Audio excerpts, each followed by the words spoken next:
হ্যাঁ, প্রিয় শিক্ষার্থীরা, আমি আবারও হাজির হয়েছি তোমাদের রাসেল স্যার কিভাবে ছড়ার মাধ্যমে টেন্স শেখা যায়।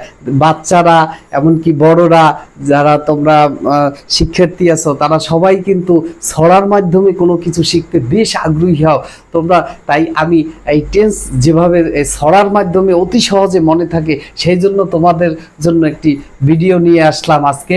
এই ভিডিওটা দেখলে তোমরা অতি সহজে, খুব সহজে তোমরা টেন্সটা ধরতে পারবা, ভালো টেন্স মনে রাখতে পারবা।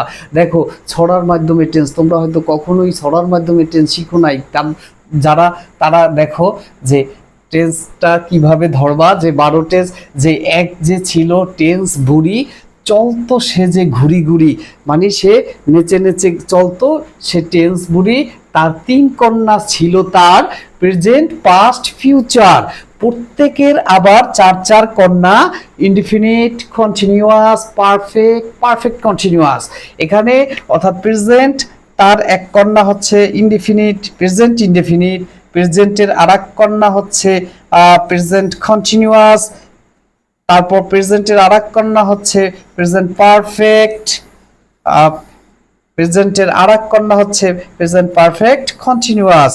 তো আমি আশা করি তোমাদের এই ভিডিওটা অত্যন্ত ভালো লাগবে।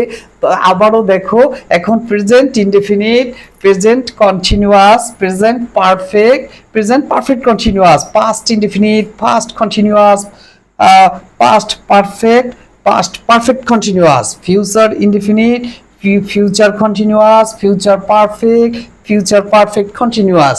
ওকে, সবাই আশা করি ছড়ার মাধ্যমে টেস্টটা আয়ত্ত করতে পারবে। ধন্যবাদ সবাইকে। আসসালামু আলাইকুম।